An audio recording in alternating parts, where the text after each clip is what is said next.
Roberto Suñol Prego, 54 años, él aspira a llegar a la silla presidencial. Lo tenemos con nosotros esta noche. Don Roberto, muy buenas noches, gracias por acompañarnos. Muchísimas gracias a TV42 y a usted en lo particular por esta oportunidad. ¿Quién es Roberto Suñol? Roberto Suñol es fundamentalmente un abogado en ejercicio de su profesión, que ha estado durante 35 años dedicado a la civilidad, pero con una participación política permanente, constante, disciplinada y de muchos años, 30 años desde que se fundó el Partido Unidad Social Cristiana en las actividades propias del mismo. He dicho a mis amigos y he dicho también a quienes han hecho esta pregunta que yo tengo 30 años o 35 de vivir en la política, pero no de la política. Y en ese discurrir, por supuesto, tuve la oportunidad, tuve la posibilidad y tuve también la oferta de participar activamente en posiciones de gobierno que llegué a ocupar, no, digámoslo así, en cargos de primera línea, pero sí en cargos de importancia a nivel de asesoría, a nivel de participación directa como asesor, a nivel de consultor del gobierno en algunas o en muchas de las áreas, y eso consta de un largo currículum en donde puede precisarse con exactitud que soy un hombre que gracias a ese vivir en la política pudo entender cuál era la función de ciertos dirigentes en el espacio posterior de un partido político con enorme tradición electoral como lo es la Unidad Social Cristiana. Durante esos 30 años de civilidad fui director ejecutivo de la Unión de Cámaras, fui también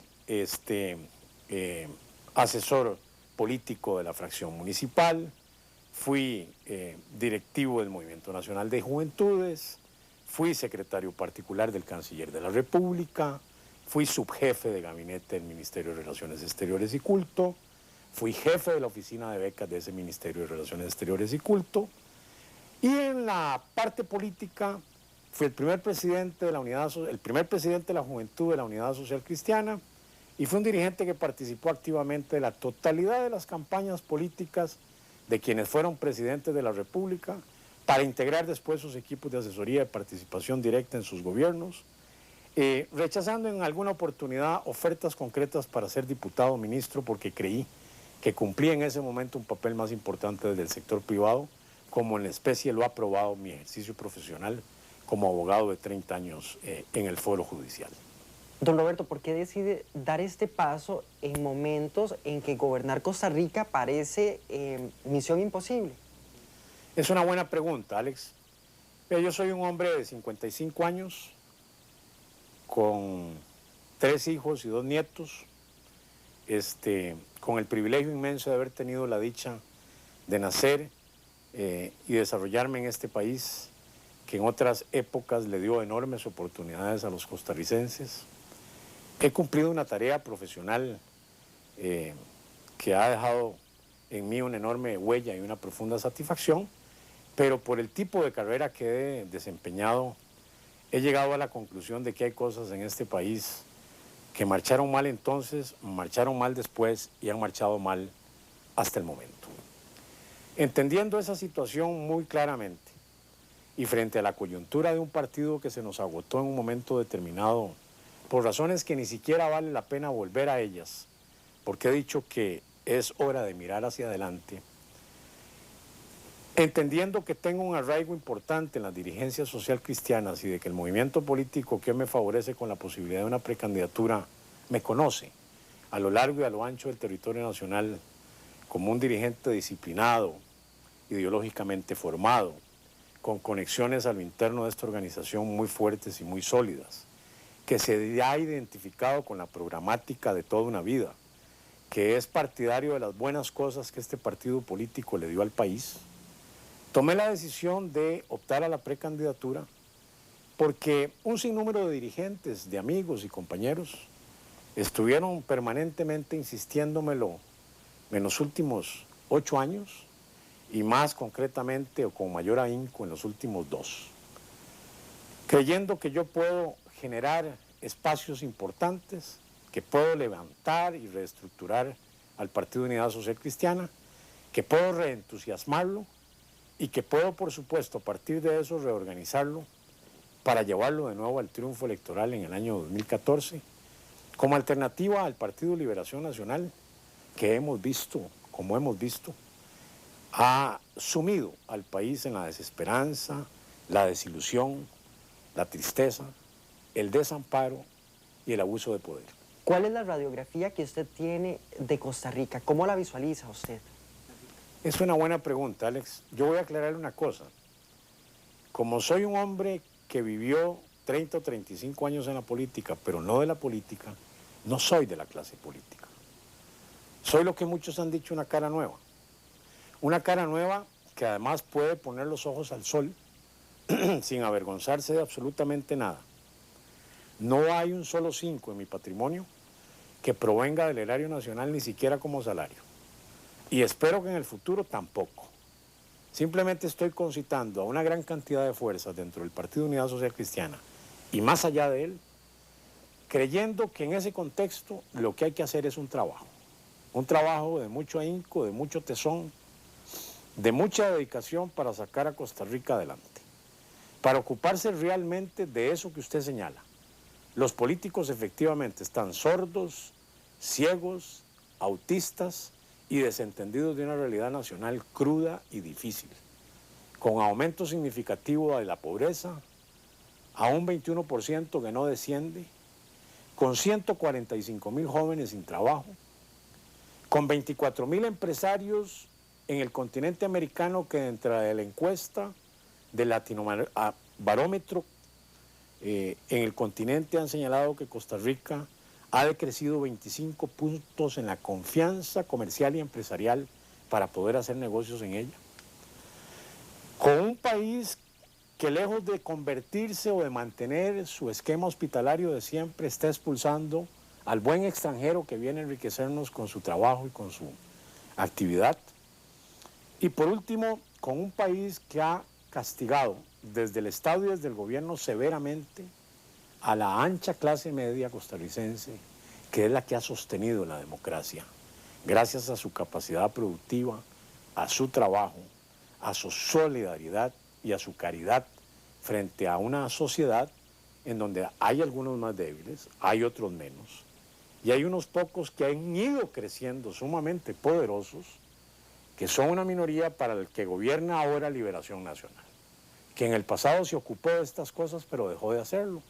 Entonces es necesario tornar los ojos sobre un movimiento político como el nuestro para volverse a ocupar de las grandes mayorías, para ver si rescatamos a la clase media, para conseguir empleo para los jóvenes, para estimular a la mediana y pequeña empresa de vuelta, para atraer la inversión extranjera sana que Costa Rica necesita para completar su desarrollo, para poder concitar a la producción de recursos o a la importación de ellos para levantar una infraestructura que tiene 25 años de no ser atendida.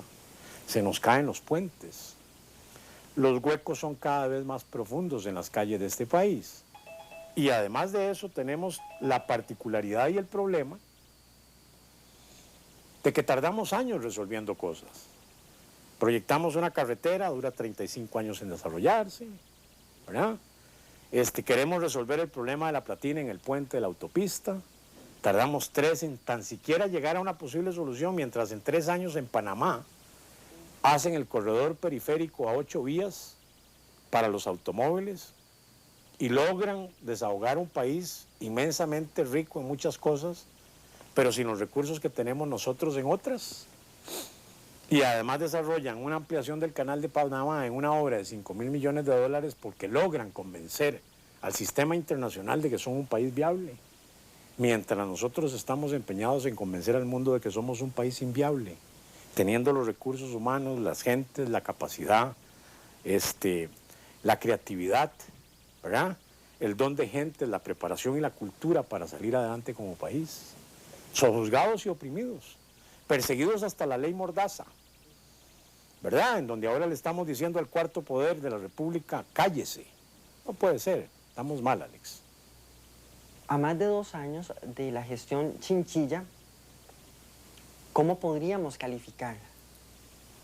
Lamentablemente, doña Laura hereda toda una situación hacia atrás y comete muchos errores en el presente.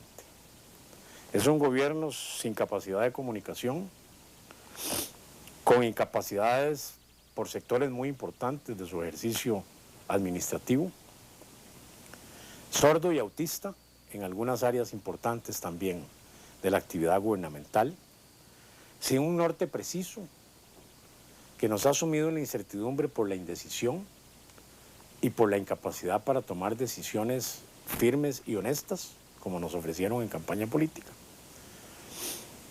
Vamos a ver un poco ensimismada en un pequeño grupo que ejerce el poder de manera silenciosa, a veces casi oculta, ¿verdad?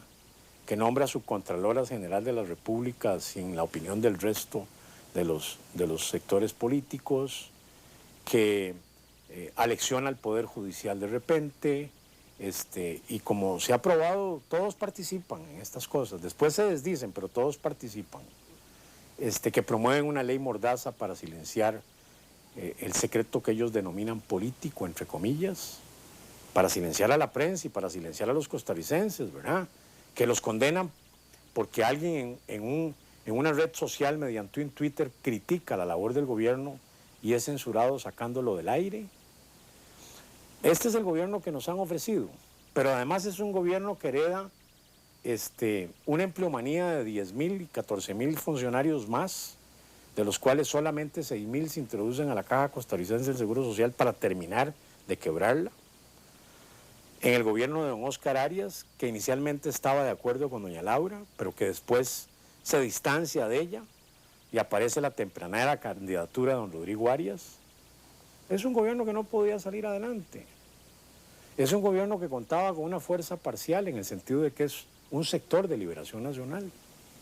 Por eso es muy importante la unidad y la unidad nacional a partir de un proyecto que le ofrezca una alternativa a este país. Y ahí vamos a otro tema, Alex, muy importante. La necesidad de contar con partidos políticos valederos y efectivos. No sabemos cuántos, en este momento son demasiados, pero debemos de acercarnos a la posibilidad de ser menos con más y mayores gentes. Un poco dentro de la tesis de don José Sobrado, presidente del Tribunal Supremo de Elecciones, que nos pide a los costarricenses que inundemos los partidos. Dejemos de crear vías costarricenses, ¿verdad? Propósitos de coalición, grupos por acá, grupos por allá, partiditos y partidotes. Hagamos un partido poderoso y fuerte como fue la Unidad, reconvoquémoslo, reorganicémoslo, invitemos a los partidos que han sido opción política que formemos juntos un movimiento muy sólido, una alianza muy grande, una coalición muy fuerte y derrotemos a Liberación Nacional en el 2014. Lo podemos hacer, lo hemos hecho en el pasado, creo que lo podemos hacer en el futuro. Usted es hijo de un gran periodista, fundador del Colegio de Periodistas, director de medios de comunicación en nuestro país, columnista de algunos de los medios del Grupo Extra. Usted tiene muy claro la ley Mordaza. ¿Quiénes son los que se benefician con la aprobación de la misma? Es una excelente pregunta, Alex. Primero se beneficia una clase política sórdida que está aliada a la corrupción, al negociado y al compadrazgo. Es la primera en beneficiarse de una propuesta como esta. El segundo sector que se beneficia es aquel que dentro de ese esquema de negociado y compadrazgo hace negocios con el Estado sin transparencia. Y el tercer sector podrían ser perfectamente los sectores que son inconfesables en su estructura, en su organización, en su productividad y en sus propósitos empresariales, ¿verdad? Y que podrían utilizar perfectamente el secreto que se propone como de carácter político para salir con propósitos, para salir adelante con propósitos deleznables en la administración del Estado costarricense, en el ejercicio del poder y en el ejercicio del gobierno. Esto solo se le pudo haber ocurrido a un sector político mínimo, con propósitos muy claros, que están dentro del contexto de ese compadrazgo, de ese negociado, y esa corruptela que venimos padeciendo y sufriendo hace meses y años en Costa Rica, sin que los costarricenses nos confrontemos a ello y le digamos a la sociedad y le digamos al electorado, hasta aquí, ya basta, es suficiente. Vamos a hacer gobierno con transparencia, con presencia pública, con conocimiento de todos los sectores, de cara a los medios de comunicación colectiva, confrontando los problemas, confesando las problemáticas, diciéndole al país, aquí estamos bien, aquí estamos mal, aquí tenemos que hacer este trabajo, aquí tenemos que salir adelante de esta forma, pero no es ocultando y con secretismos como los que se pretenden mediante la ley Mordaza, como podemos sacar el país adelante. No le vamos a ayudar, le vamos a quitar méritos, quitar instituciones y quitar mecanismos de gobernabilidad que teníamos antes fundamentales. Decía mi padre, efectivamente, que el mejor amparo de un pueblo es una prensa independiente. Todo aquello que atente contra esa realidad y contra esa posibilidad debe de ser condenable, es vituperable y nos encontrarán en las líneas de la oposición combatiéndolas de manera valiente y determinada. Rodrigo Arias. Posible adversario. Otto Guevara. Compañero de luchas en el pasado, debe reconsiderar sus aspiraciones. Lo voy a dejar hablar un poquito más de esta otra persona que le voy a preguntar, Roberto Suñol. Un abogado en ejercicio, un ciudadano común y corriente que pertenece a la ancha clase media castigada y desfavorecida por muchos gobiernos liberacionistas, un ciudadano con oportunidades desde joven en un país que las brindaba y las ha ido perdiendo, alguien que se integró con fortaleza a la fuerza productiva del país desde bien temprano, otra oportunidad que el país concedía y ahora ya no existe, un padre de familia, un abuelo, un hombre preocupado hoy por lo que suceda a Costa Rica mañana, dentro del precepto de Winston Churchill de que cuando un político accede a la condición de estadista piensa en las próximas generaciones y no en las próximas elecciones. Yo quisiera entrar en el mundo de los estadistas pensando en la próxima generación, porque veo a mis nietitos caminar en un país que está desesperanzado, desilusionado, sin futuro. Eso es Roberto Suñol, que con modestia y normalidad quiere hacerse cargo del trabajo. Lo que le está pidiendo a los costarricenses es la oportunidad de trabajar 4 años en su favor. No quiero nada más. Me iré luego a mi casa, satisfecho de haber hecho la tarea y de haber cumplido con todos. Muchas gracias. Muchas gracias, Alex, a usted. Muy buenas noches y espero contar con el aporte de este medio tan conocido en el futuro para cuando tengamos que transparentemente comunicar cosas de importancia a los costarricenses. Buenas noches y muchas gracias. Bueno, compañeros, yo me despido de la información que tengo. Ustedes continúan con más en el set de Extra Noticias. Muy buenas noches.